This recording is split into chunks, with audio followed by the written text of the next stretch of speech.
Prepare to be wild. Welcome, everybody, to the Born to Be Wild Listener Series Season 2 Finals. I am very excited to be here tonight, hanging out with my co-host of the podcast, Electric Sheep City, who is here, and Hydralisk, who is hiding behind my webcam right now. So, here he is. Hello, Hydra. Welcome back, guys. Hey, everybody. Really excited to be hosting this event tonight. So we are looking at we've been through the past 8 weeks of difficult deck building challenges. We've seen some extremely talented wild Hearthstone players, and we are here at the penultimate matchup tonight of Maxiebon versus Corbett, two incredibly good players. Both happen to be Australian. Maybe that's a coincidence. Maybe it's not. There's something in the water. It is a kangaroo, and it's trying to kill you. But yeah, I'm really excited to be here tonight, and we've got an absolute fun fest going forward here. So let me pass the mic here over to Hydralisk and Electric Sheep to kind of talk about the series a little bit, what the format in general is for this series, and then we will take a look at the decks that our players brought tonight and then jump into the matches. So I pass the mic over to you, Hydra. So the format of the series this entire season has been last hero standing. So the way that works is both players start by choosing 3 decks. You may only have 1 class each, so 3 different classes total. Each player chooses 1 deck to start with. This choice is hidden to your opponent. Combat will now proceed as normal, and any deck that is now defeated is eliminated from the match. And then after you have lost with this deck, you need to choose another deck from your roster. So the next deck is chosen. Any deck that is victorious remains on the board and will be used in the next match. The victor of the entire match is the one who eliminates all 3 of your opponent's decks. Absolutely. And as this is the finals, we whoever wins here, well, actually both players are walking away with a hefty cash prize. So the first place winner will walk home with $350. Woo! Second place will be what? walking away with 200 United States dollars. And Nice. Third and fourth place, the runners up, the ones who did not progress to the finals, are going to be walking home with 100, you guessed it, United States dollars. Love it. So our runner-ups were Martian Boo, right? And Kenray. Yeah. So a very, very big shout out to you guys as well. If anyone watching this now would like to check out last week's matches, also, that was an absolute slugfest. They are up on our YouTube channel, and it's just an absolute blast. Some really great games, top tier players, and it's just some craziness happening. So yeah, that went to game 5. It was an incredible match. Absolutely. So yeah, big shout out to those guys. Sheep, can you tell us what the special deck building rules are for this week? Absolutely. So this week is Tribe United. So the big kind of a theme is that each player got to choose 1 tribe. So, they could choose anything from mechs to elementals, whatever it may be. That 1 tribe must be played across all 4 decks. So each deck must have at least 10 minions minimum, and all of those minions must be a part of the same tribe. So, for example, if Corbett, like he did, decided to go with Beast, all of the minions across all of Corbett's 4 lists have to be beast. Nice. And speaking of which, let's take a look at their decks because they were surprisingly similar here. So let's take a look at Corb's decks first. Absolutely. So we've got Corbett's decks. We've got the mid-range beast hunter. We've got the I'm gonna call it a J Druid, but it's also, of course, Baku. Odd J Druid. Wow, yeah. Odd beast Druid. J Druid, right? Odd beast J Druid. And we've got the priest, which is the one that pulled the ban. So Corbett will not be playing with his priest. Won't dwell too far on that one because he won't be able to play it, but it is a Galakron priest with, of course, some fun stuff thrown in there like Evil Cable Rat and Venomous Scorpion and Hungry Crab, which was interesting.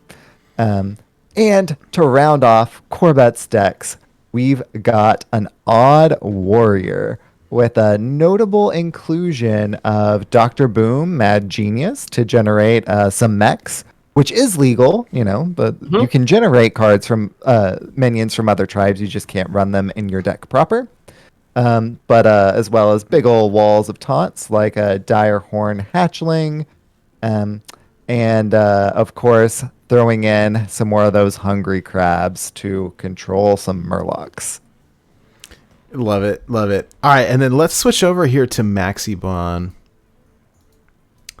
Yeah, so Maxie went with, like you were saying, a pretty similar lineup. So Maxie's Druid, this one is not an Odd Druid, did not include Baku in there, but is running the Jade package. By package, I mean idle, single. But Guardian Animals, Teacher's Pets, Twilight Runner. I do see a Jade Blossom, actually. Yeah. So it's definitely going to be a contender as Jade Druid typically is, but oh wait, it pulled the ban. Side of that, of course, we've got the mid-range Beast Hunter, which is one of the more intuitive inclusions. When you think Beast, you probably think Hunter.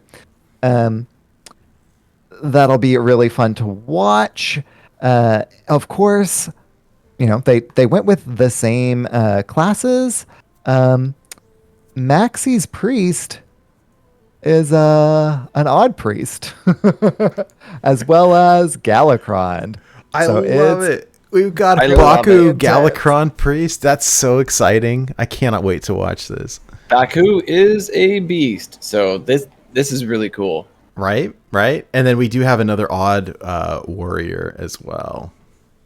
Absolutely. And Maxie taking full advantage of those Witchwood Grizzlies in a couple of his decks in order to put those taunts up and prolong the game into the late game. Get use of that value engine. Absolutely.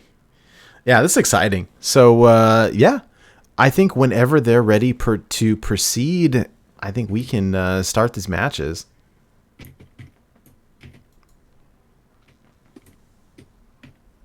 All right, well, let's just check in with them, and then we can get this show on the road. Any thoughts as to which decks they'll bring first? I know we've talked about in the past with Last Hero Standing, very often you want to lead with your strongest deck because if you can, there's potential to pull a sweep. So what do you think is the strongest out of these decks? It's tough, right? For Maxie, the one that's still up might be the Priest. It's interesting, Corbett. Right? It might be the Warrior. It looks like they're getting started here. So, okay, all right. Well, it looks like Corbett is starting off with the Druid, and we have Maxiebon on the Hunter. Love it. All right. Hungry Crab is an interesting inclusion. I mean, I suppose there was definitely the potential to bring Murlocs. What I saw questions in the deck building about could they bring amalgams, and the answer was yes. And hungry crabs eat amalgams, and so I think maybe that's the reason for the inclusion. I'm not sure. Who asked that question? I don't recall. I don't recall. I want to say it was Corbett rather than Maxi, but I could be misremembering. I was wondering if it was Maxi, and then Corbett ended up responding with the hungry crab. Just to throw him off. Psychological warfare going on. Corbett has some good ramp. He's got both the Jade spell and the Wild Growth here, so.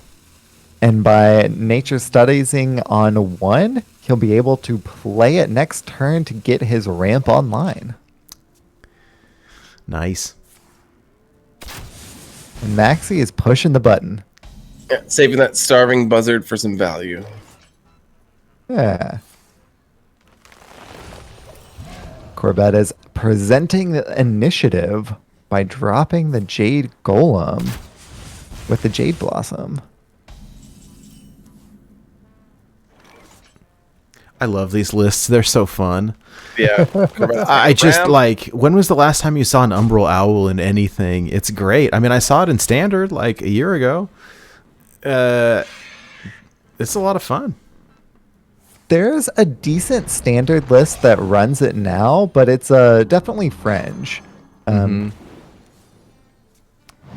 Wow, what a draw engine for Maxi. Jeez, that was... yeah. That Starving Buzzard is going to be a big problem if it's not handled very quickly. Brett's going to want to get rid of that quickly as possible. Which he can do. I was going to say, he is sitting at 6 mana, so... Yeah, he can do very easily. He can even just owl and hero power if he wants to. Yeah. That's what I would do in this position. It's possible that he also decides to go for the draw with Ferocious Howl first, because he could howl and then Umbral Owl right afterwards. Would leave up a 1/1. It's interesting. Gain armor. I don't know. It's interesting because both of these guys tend to play pretty quickly. I mean, he's got 6 mana. I'd honestly be tempted to drop out that mana, the one that converts your mana crystals into minions. That. It looks like he agrees with you because he's doing the Spellstone first. I like that. I like that a lot. That's definitely a giant board. Oh, yeah. Wow. Wow, what a board. As the hunter, how do you deal with this?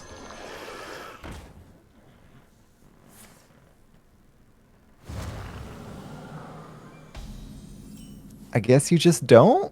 I don't. Well, he just gave all the beasts in his hand a bonus, so but he's looking at a lot of damage on board right now, and I imagine Corb was probably looking for a ferocious or what is it called? Roar? Yeah, ferocious. What is it? A roar? Yeah. I mean, he's got a giant board. If he can, a savage roar. Yeah. Well, and the problem right now is that even if he were to have found it, he wouldn't have the mana for it until next turn. That is the double-edged sword that is living mana, right? Rip. There is a 0 mana Umbral Owl sitting in his hand, so there's that, I suppose.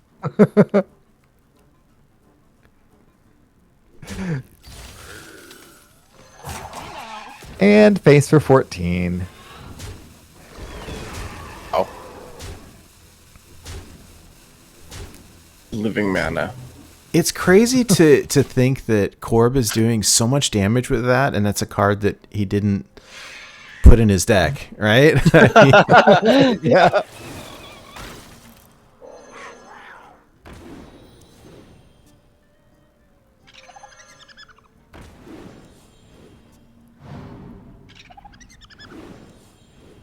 And it is time to hold on to the seat of your pants and see just how quick Maxi can. Right?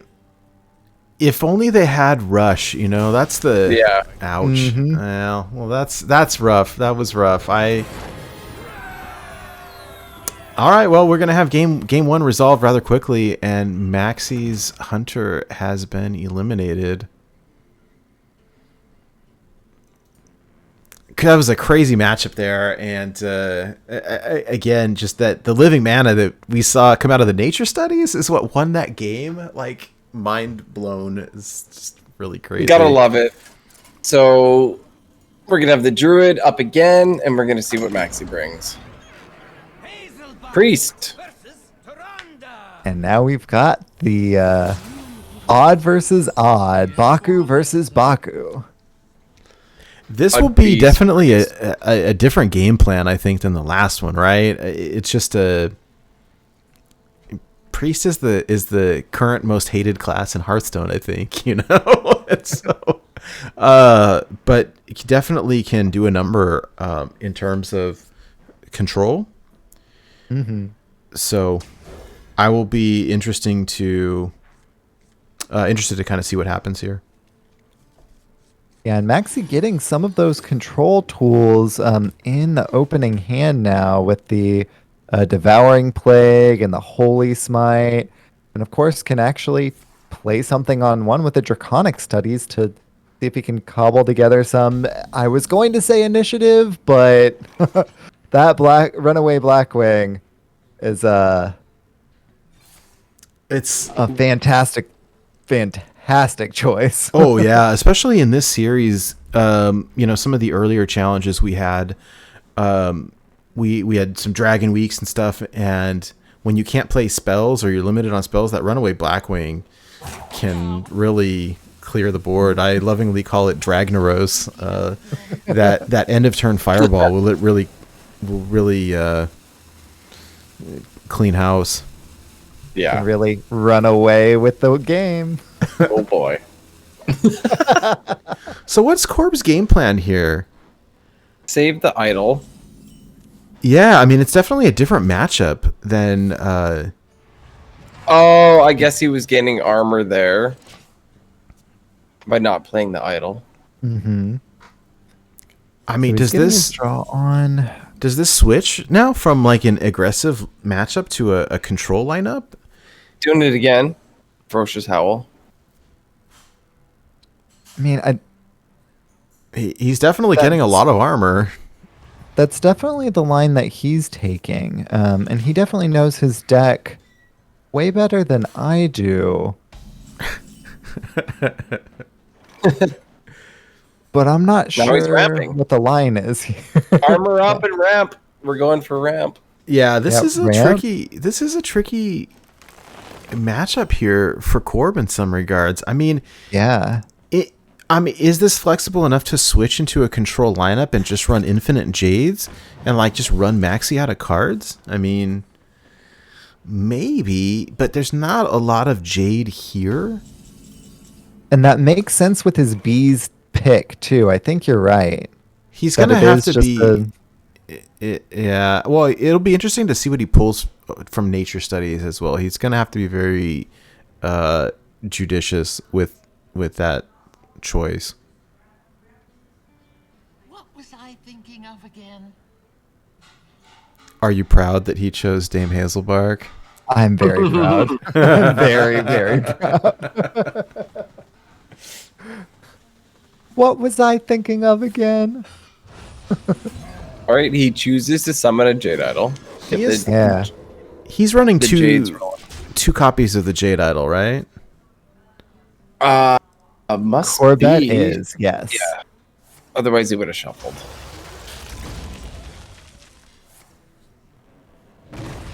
Oh, Maxie denying Corbett that draw. Very wisely played there. Keeps on to the Marker Yashraj. I mean, Which gives him more works. draw and buff. Yeah, that's a That great works pick. perfect. Oh, yeah.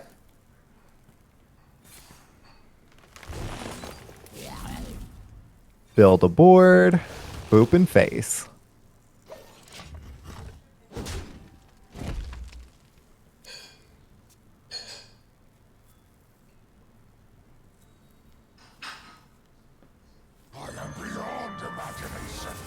And All right. Maxie getting his value engine online ASAP.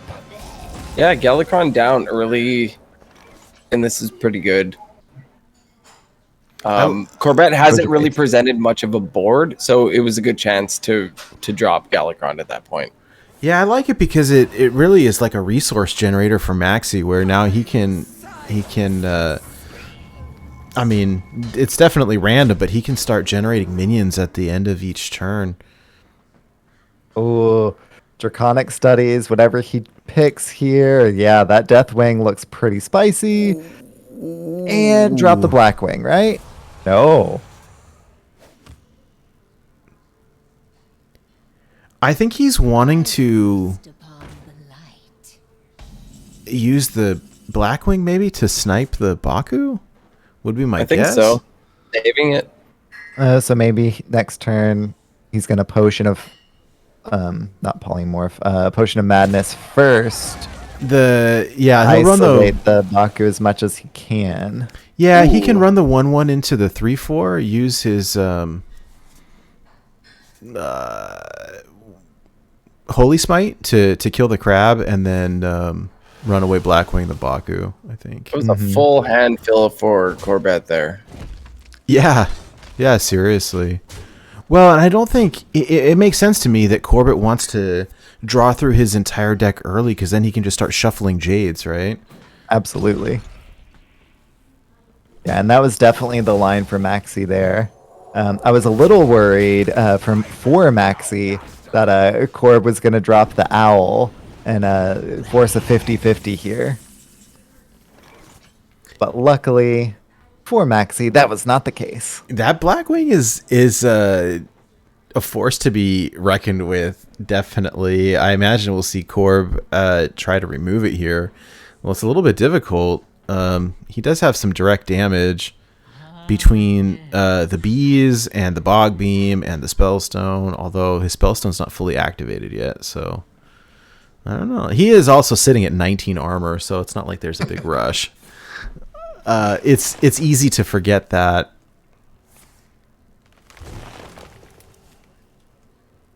Oh, well, there's that. And with the hero power as well, that spellstone gets fully upgraded. Doing proper order by playing the Scorpid first. Oh, that Guardian Animal's... It's pretty great. It might be fun. The Nourish might not be bad. Gosh, those are 3 good cards. They really are.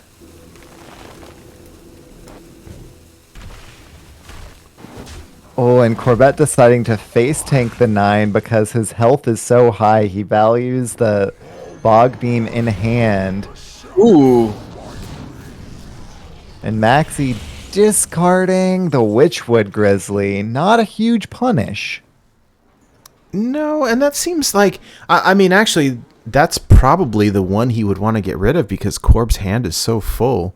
Right? It would be a 3/3. Well, and to only have to discard 1, that's not a big punish at all. That seems pretty strong. Mm-hmm. Deathwing OP. Wow. Yep. Wow. You know, I mean, that's a double-edged sword, right? He didn't get the card generation, but the poisonous to kill that Deathwing, like, wow, okay. Yeah, removing a really high priority threat, but more than that, thinning the deck to where there are only 6 cards in deck so that he can get closer to that idol. Yeah. That's what he's really after there. I really do want to see Maxie start hitting that button each turn to see what kind of crazy random minions get generated. That's the best part about the pre-Scalicron. Mm-hmm. Just getting that value, seeing what happens. Well, and in Wild too, like the Archbishop Benedictus, Jades versus Jades. Oh yes, please. Yeah, right? It could happen with the button. It could definitely happen. I really love this. Like, this is, I mean, it's incredible gameplay from both people, but I love what Corbett is doing here, and this kind of goes to just how incredible both these players are, is that the last match we saw him go very aggressive very quickly and completely flip that game plan. And like armor up instead. Same deck, playing it with a totally different style. It's blown my mind a little bit over here. So innovative. This is what we were hoping to see. Exactly. All right, Corbett choosing to shuffle now. Get those more of those jades in there. And see if we can get any online this turn. We get a blossom Oh, back. Malfurion. Oh, that's good. I think Maxie gets bonus points for bringing Beast Priest. Oh, hard agree. I just love that. I love it so much. Oh, this is pretty solid with bees for Corbett here to clear off that Baku. Where I think it's going to get a little dicey for Corbett is at some point he's going to run out of resources and Maxie can go infinite with that hero power. Although depending on how long this goes, Corb can go infinite with the Jades. So it may be an interesting matchup. Although we see Maxiebon has got that Psychic Scream in hand, and so it seems like a pretty good backup plan if all of the sudden there are a bunch of giant Jades on the board. He gets a Devout Pupil from Galakron's Wit. Interesting. So Corbett has Seems like a four good turn cards to in- Malfurion. Yes. Yeah. He's gonna lose that hero power, but I guess the new hero power is better. Yeah, so it's really just a question of whether he prioritizes the The taunt or the Additional- poison? Or what are you talking? with the hero power this turn, whether he wants to hero power Play it first first, play it after. hit 2 armor and 2 attack, or if he values the additional attack to start ending the game sooner. So that 1 additional attack at the expense of 2 armor. Yeah. And at this point, setting Maxi to 18, it makes sense. Yeah. Well, and at some point, you got to go all in, right? I mean, Yeah, because Maxi's new hero power produces more than just stats, right? mm-hmm.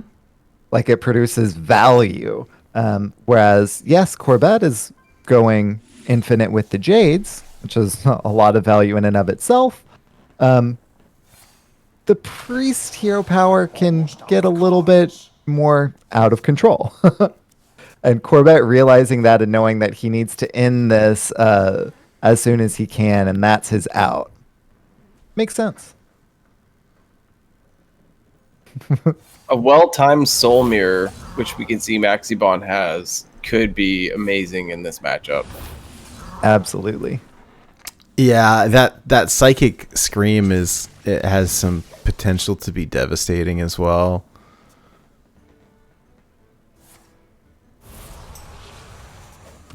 Oh no, the Shadow Madness is unfortunate.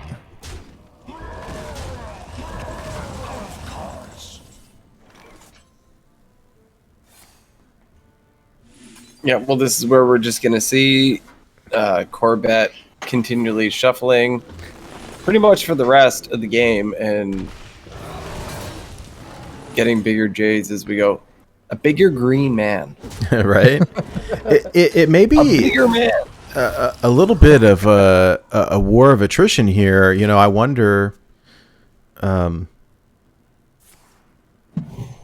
think Maxi has this value engine, though. It is random, but it's like you said, Sheep. It's definitely more than just stats. I think there's potential for discovering some spells. There's potential for, well, a whole bunch of crazy shenanigans. So Shenanigans you mentioned. How about like this? yeah, Oh, the forbidden shaping. that's a card.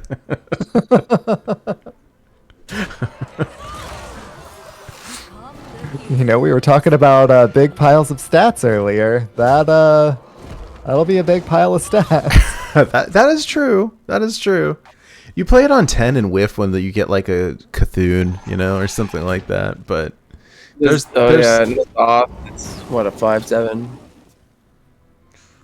Hero power and then Forbidden Shaping and get Hyreek. Oh, glorious. Wait, I think I missed it. How did Maxiebon get his health back up? Renew. Was one element of that. How much That's mana did he unfortunate. just pay for that 3/3? Or I would have saved that, I think. I think that was a little early. That just dies to hero power. It's Yeah. really interesting to watch Corbett here too. Like, I think it would be easy to be tempted to just drop all of the Jades at once. But he's got to know.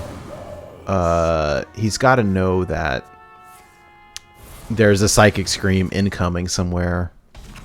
And the Soul Mirror, if they were both in the list. Yeah, I don't recall. Let me take a quick look here. And he's gonna base tank the Gahoon. Yeah, Maxi hard runs both the Psychic Scream and the Soul Mirror, so Corbett's got to know that they're both, if they're not in hand, that they're coming soon. Oh, a second Psychic Scream. Yes, please. Wow.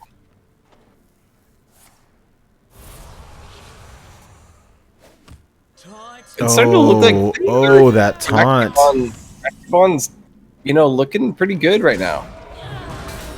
That taunt was pretty clutch, I think. Although Corbett is able to take it out, but I think the idea was to have that Scorpion kill one of the Jades. Yeah, even with that, Maxi's in a pretty good position. Corbett is essentially top decking. Yes, he's building a bigger and bigger green man with every subsequent top deck, but Ooh. all he has at this point are green men. Oh, Yeah. Maxi just pulled the Mind Blast. Got some burst. That's an interesting play because he played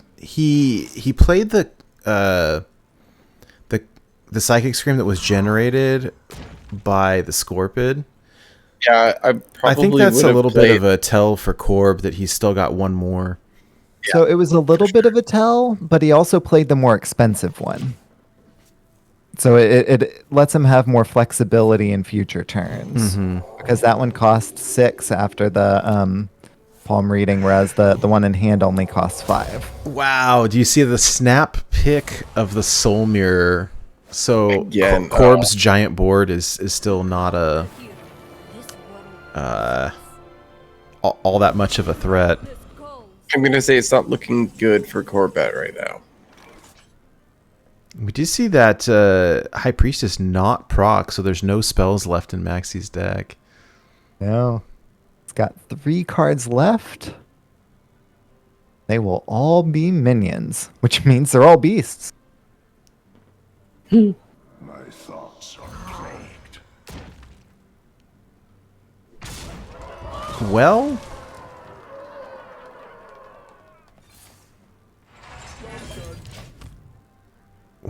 this is Choosing to armor up. Gonna drop more taunts. Oh, and the Soul Mirror. Yeah, I'm not sure. Obviously, with holding the other idol, I understand the armor instead of the poking face. I'm just not sure what his line is at that point. Choosing to armor up again. Yeah, this one makes sense because he would only be taking, just be taking damage, which would Yeah. be counter to his win condition of staying alive. Let me show you the other side. now Maxie's built a board. Yeah, we talk about just a big pile of stats. He can start pushing face, and he's got that a second Mind Blast in hand. Yeah, he's gonna have to punch through this Grizzly here. Yeah. We got that Scorpion on board though that can clear the big guy.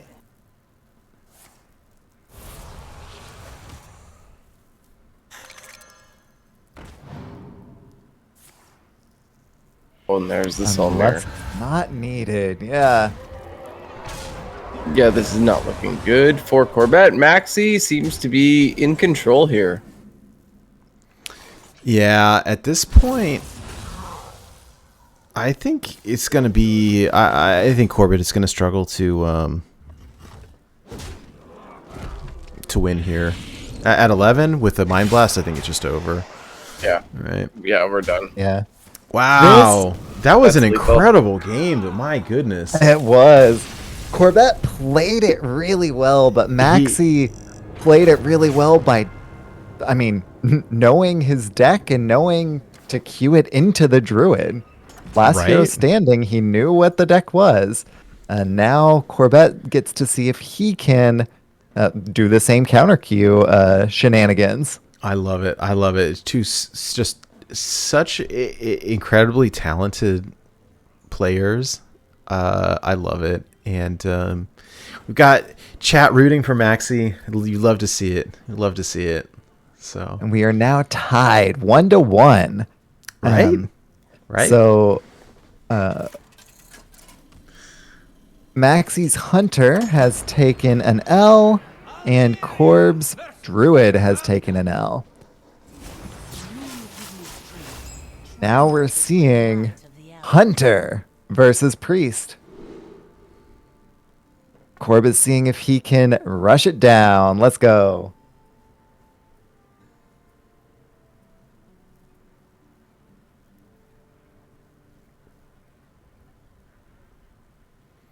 This is really going to be an interesting game here. I mean, I almost think that the Priest is favored, but Hunter is, if it can pull off a giant board quickly enough, and buff it there, like, it may give Maxiebon a run for his money.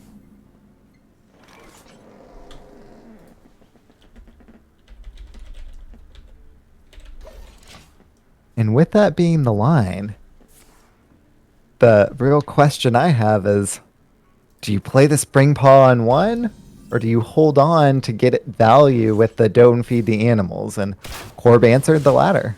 Don't Feed the Animals and Starving Buzzard, obvi.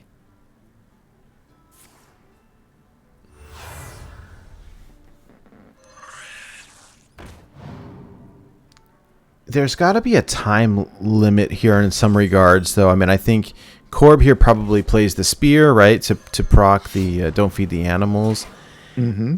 But I don't really see where the Hunter wins the long game here. So I imagine he's going to have to build a large board rather quickly. I'm not quite sure it's this turn or not. But, like, those are some giant minions on the board for Maxiebon. And with double Serpent Bloom coming in back-to-back draws, those are not what Corb wanted to see with that now recently corrupted Don't Feed the Animals in hand. Yeah. Well, when you talk about versatility of players as well, like we saw in the last match, Corbett kind of switch play styles to a more, I don't know, control, if you will, style. We see the same this game with Maxie switching to a more aggressive style. Same deck and playing it completely different. So I love it. I love it. Yeah, that versatility is on full display here. You'll love to see it. Yes. I think the tricky part, the difficult part of this Hunter is that I think if the minions had rush, it would be more of a problem. I mean, the spear definitely helps, but And I suppose these spring paws do. Yep, and the lynxes that they generate as well. I love the serpent bloom. It's very good, and it's very cute. Do you think that we'll see Corb use it, to take out the 7/4? I wonder if he'll save it for a giant taunt. I don't know. I would take out the 7/4 if it were me. Well, I think he has to at 20 health. If that lives too long, he's probably in trouble.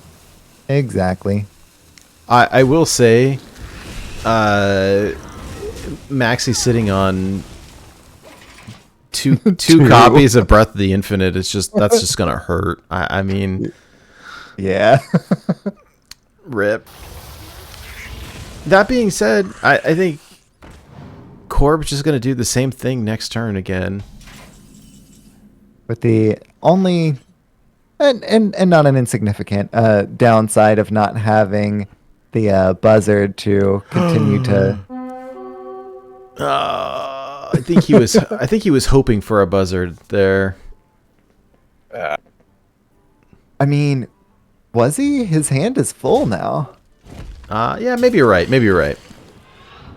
That is a nice 0 mana corridor creeper right there. Right? All right, he's gonna hold on to this. He was waiting.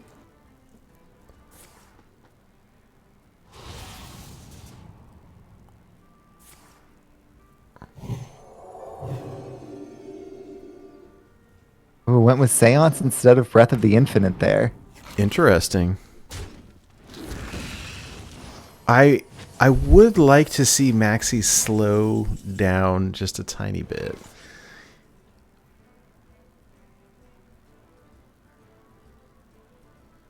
I do think he has the advantage here, though. Yeah. I imagine we will see a pretty big board built this turn. And or at the very least a pretty big hand developed this turn. Right? Jeez.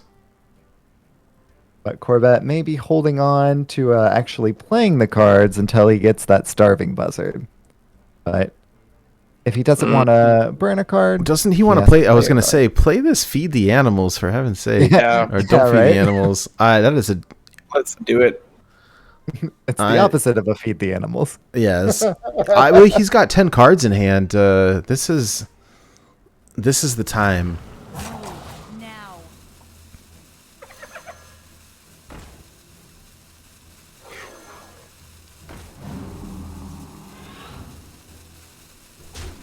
Interesting. Are we going to see the Razor Maw come down? No, Hero Power. Oh, he chooses to save it.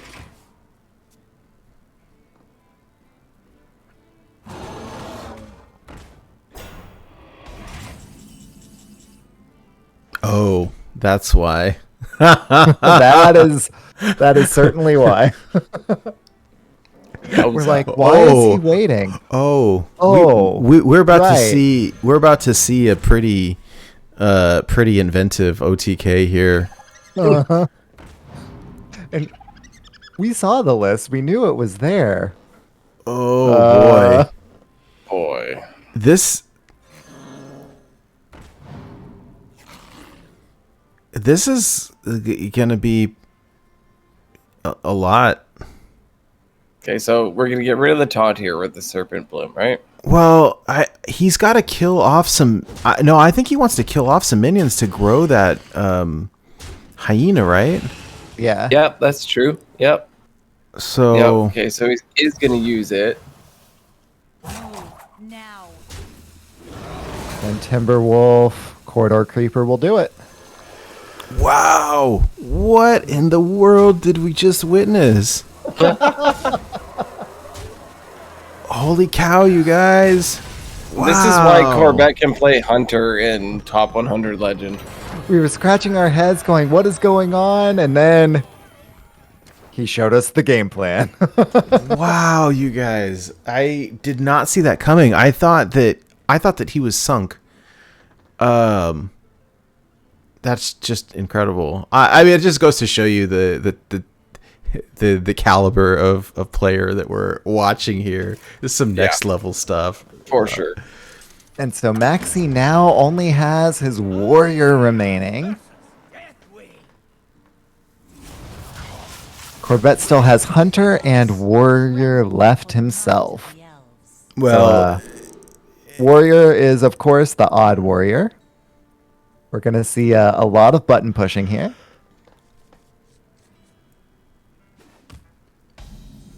Time to grab some popcorn.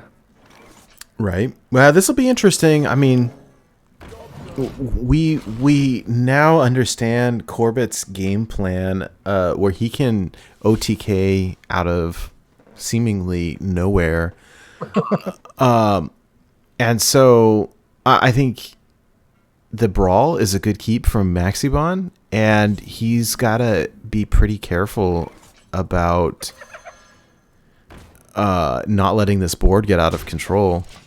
It's like Corbett's just going for the throat right away.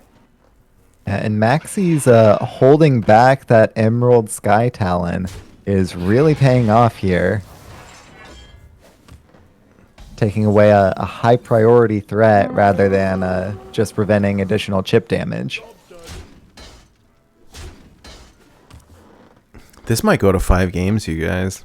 It might.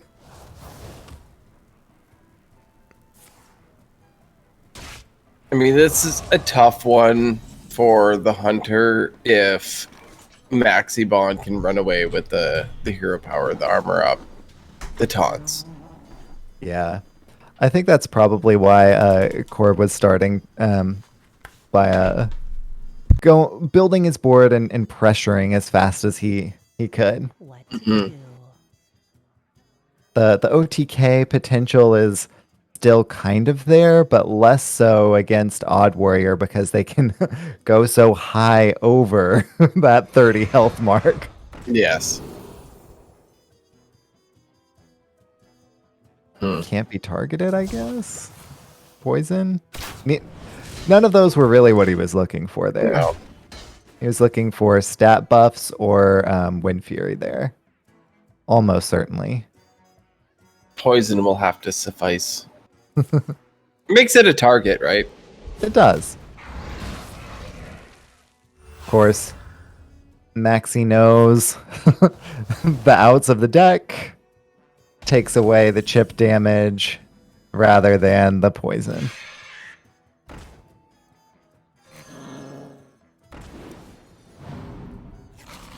Corb is going to build a board and draw a ton.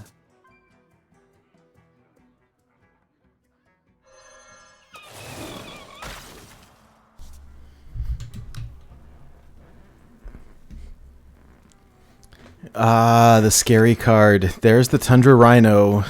Uh-huh. The tricky piece is, Corb hasn't buffed anything yet. We do have the don't feed the animals now. Yeah, and the leftmost one is already corrupted, but the rightmost one is not yet corrupted. Yeah, I imagine we probably see the weapon played next turn, would be my Yeah. guess. It'll corrupt it.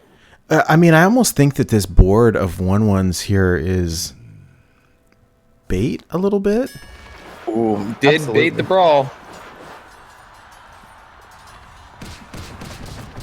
Yeah, I 100% agree. That was core baiting removal. And Well, because, I mean, the next step here is just like last time, buff your entire hand twice and then Get go 'em. in for an OTK. Yeah.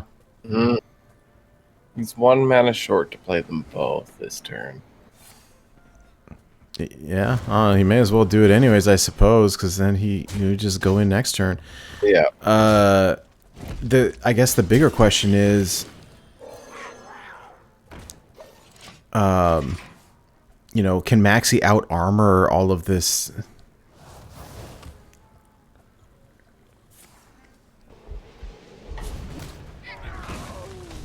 I mean, probably. It's kind of hard to say. Yeah, and he's got some taunts coming down soon too. Yeah. He's got the Reckless Flurry, which can just annihilate the board. I think another important aspect is that particularly the second Don't Feed the Animals only buffed 4. So that not buffing quite as many is going to change the calculus in Maxie's favor there.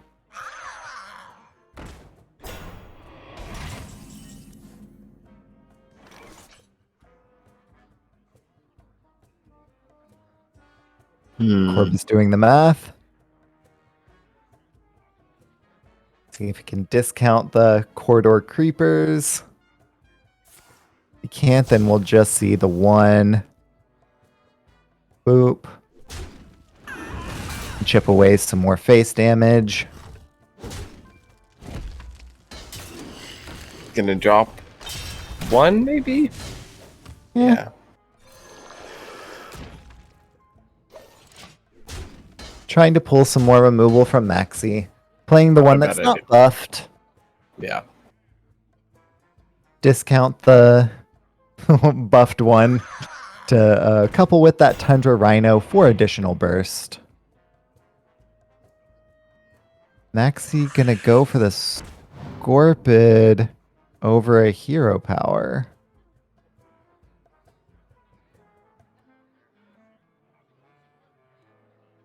Or a coerce. I mean, coerce is bait on that corridor creeper, but Maxie wisely identifying that bait. All right. Looks like he's thinking of dropping the Tundra Rhino now. Yeah, especially with the second one in hand. Oh boy.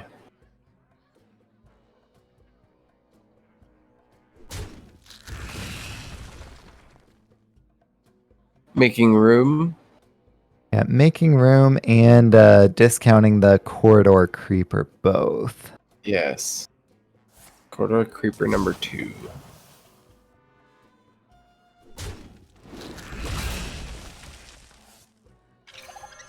Got these 6 5s. I was gonna say 5 5s.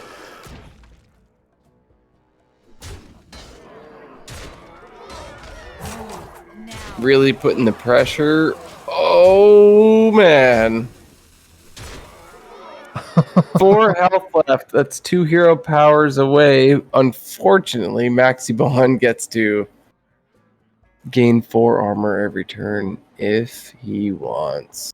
So what do we have left? We've got Blade Storm. So you could, Reckless Flurry. He can. yeah, the Venomous Scorpid having 3 health doesn't die to the Hungry Crab, so that Blade Storm would only kill one I thing. think Corbett is in a good spot right now. Dare say you're correct. Oh my goodness. Yeah, this is a rough spot to be in. No brawl.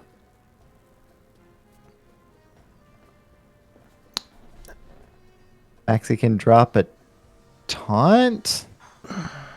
Remove a rhino. Oh, Maxie can full clear and hero power. What's the play?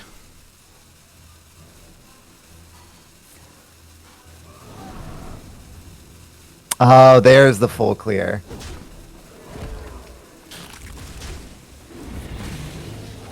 Yep.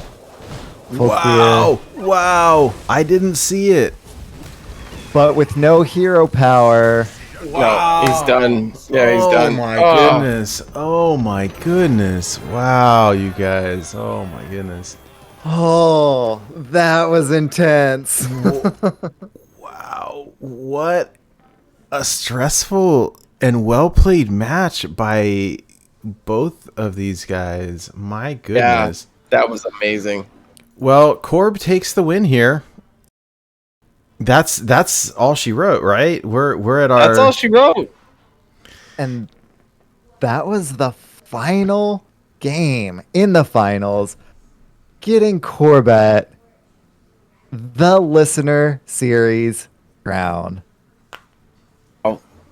Wow, congratulations to both of these guys. Those are some incredible matches, and it kind of goes to just the prowess of Corbett to win a couple of unfavored matches like back to back. Oh yeah, for sure. Want to see if we can get these guys in on a quick little chat. All right, let's bounce over into. Hello, hello. Hi guys.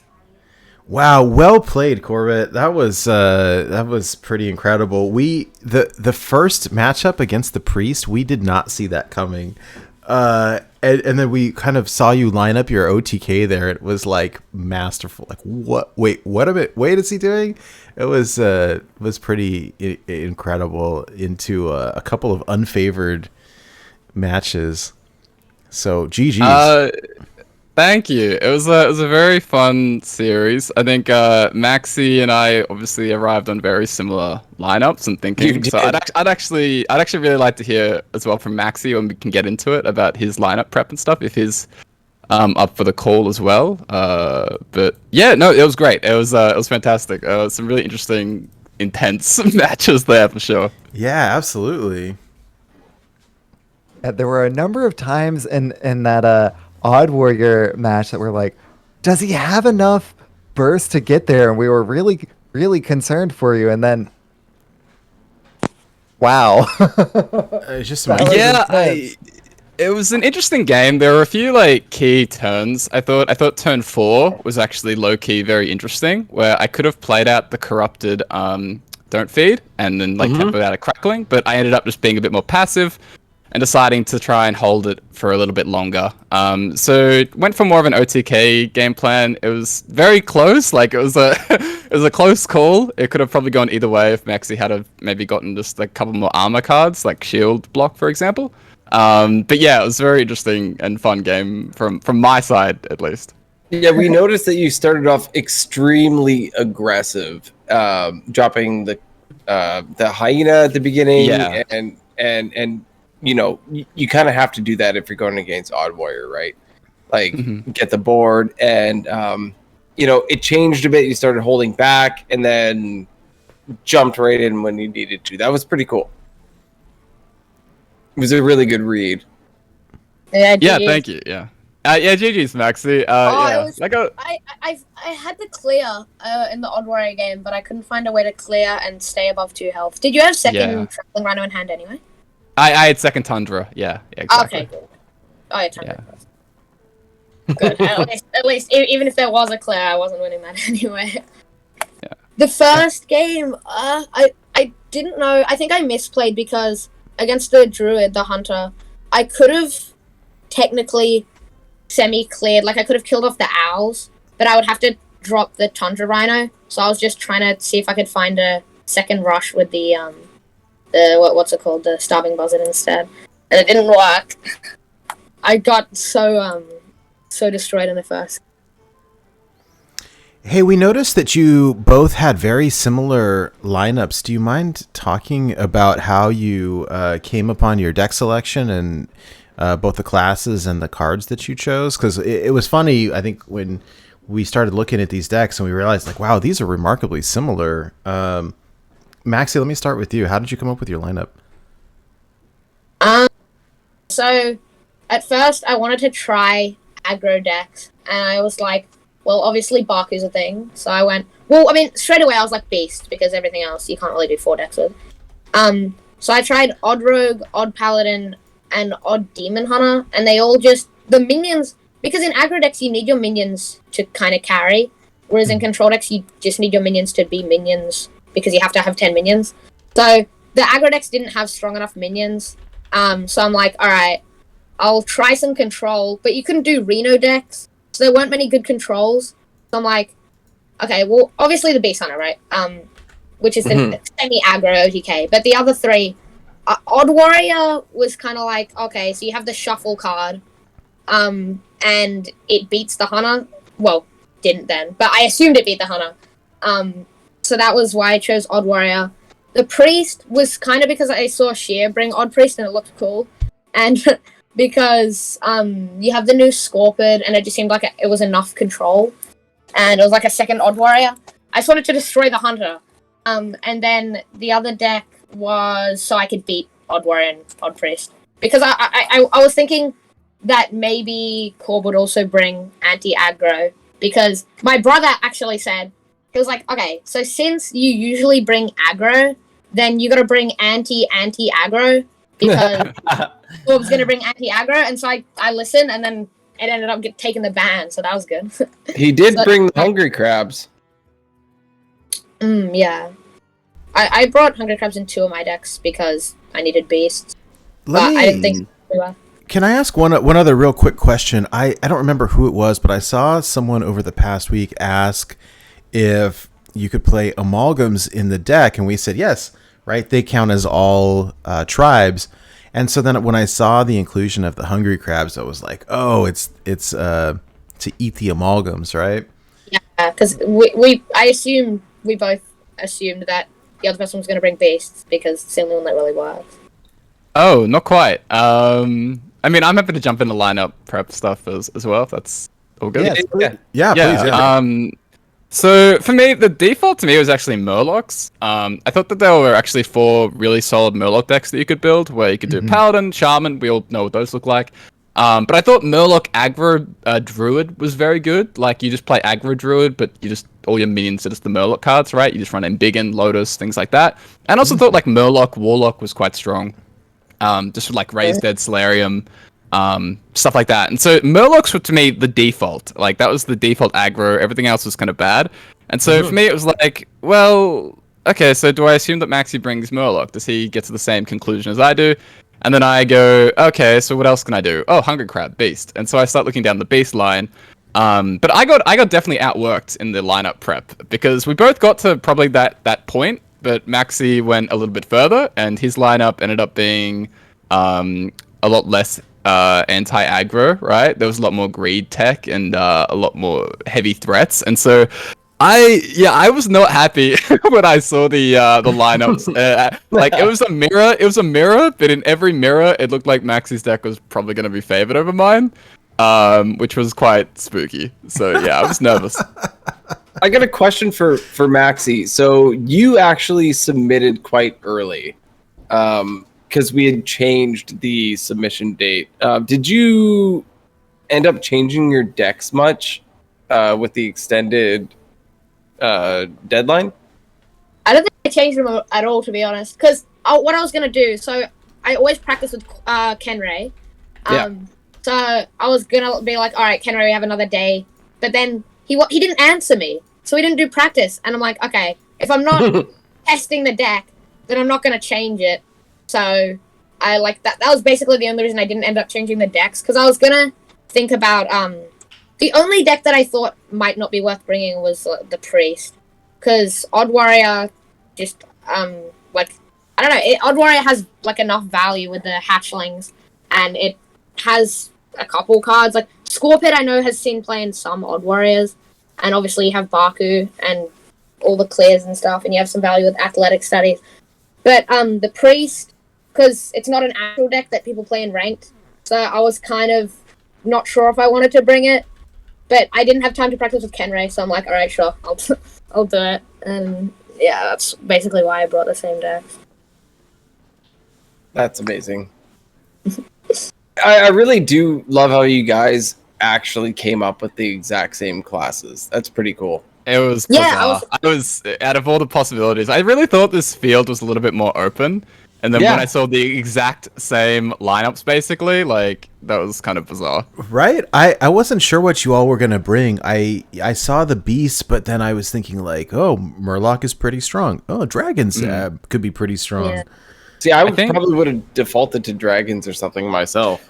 Yeah, I actually looked a lot at dragons, but my big concern again was Murlocs, right? Like, you saw how many Hunger Crabs I brought unsuccessfully. But the issue with dragons is they lost to Murlocs. And so, like, I looked at Druid, I looked at Hunter, I thought there was probably a good priest deck you could do. But the Druid and Hunter in particular, they don't deal well against, like, the snowballing Murlocs. And so you could really see my thought process was very, like, narrow on that thing.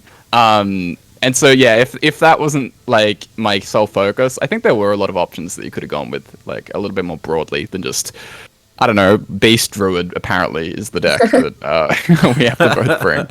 Beast Druid is finally a thing. Blizzard, you did it. You finally did it. Can I ask? So I was really confused when I saw Odd Druid. So I assume that was built to beat the Murloc decks, because Murloc decks was never something that I thought about, because it was the first thing I tried, and I'm like, 2 classes can do Murlocs, no other classes have any Murlocs. Scrap it and do Beast, because there was one really good Beast deck, and then I just had to come up with 3 other Beast decks. So to beat Murlocs. Yeah, the Odd Druid hero power lines up really well with like the Murlocs. It's the same reason why Odd Rogue beats Murlocs a lot of the time, because you just slow down and don't let them snowball. Yeah, you just remove them too easily. So that was the thinking, and it was slow enough. It was slow enough where I felt if you went in a different direction, it was hopefully a little bit flexible. Where like on the off chance that you didn't bring Murlocs, it might be able to beat like Odd Warrior and things like that. Yeah, in practice, because I put a bit of value in the Odd Warrior. Well, not really, but like Grizzlies and Diehorn Hatchlings and some stats. In practice, Odd Warrior kind of beat the Druid, to be honest, because if you don't have like UI and stuff, you can't really draw enough. So it's one thing a turn. And so the Odd Warrior goes, all right, like Sword and Broad, Bash, then Shield Slam, and then Coerce. And so you can kind of hit them like 7 times without them being able to play cards. But it definitely, I guess, would always beat aggro. And how come, oh no, I guess, yeah, you do 1 Sky Talon and 1 Claw because you need to bring 10 beasts. Alright, never mind. Alright, that makes sense. Corbett, I have a real quick question for you. Did you, like Maxie was saying that he did a bunch of practice games with Kenray, how did you practice your lineup? Because this is definitely not stuff that you want to play on ladder, right? Yeah, I never actually practiced a single game for any of the series, I don't think. I think maybe there was 1 week in the top 8. The top 8, I went into casual for a bit, and, I met someone, actually, that was also doing the same thing in the Born to be Wild, so that was fun. Did that really happen? You queued into somebody else? Yeah, we queued into other people, and we added each other. I think it was Bane, I believe, was Bane, yeah. Yeah, so that was fun. But no, I never really practiced these decks. I'm not someone who tends to deck build by, like, build a deck, play some games, swap cards in and out, go back to the drawing board. That's not really how I do it, even in Constructed. I usually am just someone that looks at the collection for like an hour and just like looks at it and looks at it and looks at it, and then until I'm happy with it. So there's not really much of like I sort of just play the games out a little bit in my head. I know that sounds a little like much, but you know what I mean? Like I try and get a feel for like what I think is actually going to happen in the games without actually going to bother and testing very much. And yeah, it's the same whether it's in Born to be Wild or whether it's on ladder for the most part. Wow, cool. Yeah. Thank you. I totally get that, for sure. Yeah, and I totally get people as well that like to test and tinker. It's just I just get stuck in that collection window until I'm satisfied. I mean, that's all I did, but I didn't win. Oh yeah. Well, you had the. Well, congratulations to both of you. Maxie, you did absolutely amazing. You're an amazing player. Corbett, you as well. And this was an amazing series, an amazing season. And I'm really impressed with you both. And you guys just did awesome. Thank you. GG. Yeah, thank you. Yeah, thank you very much. Congrats to Maxie as well. And just thank you very much for like putting this whole thing together. I'll have a whole bunch of feedback, I guess. I've been waiting to get eliminated each week so I can write my feedback in season 3 suggestions. So it's finally happened. But yeah, thank you guys very much for putting it all together. Absolutely, and we look forward to the feedback. So we've already got some ideas, but we would love to get some feedback from both of you and see what we could do to make this better. Yeah, for sure. All-Star Week seems so cool for week 5. Do 4 decks from each of the previous weeks. That sounds like so much fun. Oh yeah, we'll totally take in all of the suggestions, and we're definitely going to put a lot of effort into the next season, for sure. Absolutely. Before we wrap up for the evening, is there any shout outs that you guys want to give, whether it's to friends and family or whether it's to Twitch streams or podcasts? Let me start with you, Maxie. Well, Ken Ray, obviously. I don't think any of my friends or family stream, so I guess Bane or no wait, it was like someone asked for a shout out. I can't remember. It starts with B. I'll find it eventually. Someone asked for a shout, but Ken Ray, we do practice like every time, and he's always helping out. Very cool. Very cool. And I guess from my side, yeah, guys, this is where I just plug my complete everything, I guess. Absolutely. Yeah, go for it. You can, I stream pretty much every other day, taking a quick break for a week at the moment, but at CorbettGames on Twitch, I'm on Twitter, and also do another wild podcast with Get Me Out and Ruffle. So we do a weekly show there, which is great. But yeah, I think that's it. I think that's all the selling out that I can do. Love it. Love it. Thank you so much. Love your podcast as well, by the way. Thank you. Yeah, same to you. Congratulations, you both. It was an amazing season, and we thank everybody who participated. We welcome all of you for the next season, season 3, when it does come. We really appreciate the participation from everybody. Yeah, it was a blast watching y'all put together some amazing decks, and whenever we got to watch y'all on stream, check out some amazing play to couple with that innovative deck building. So thank y'all very much for making this season great.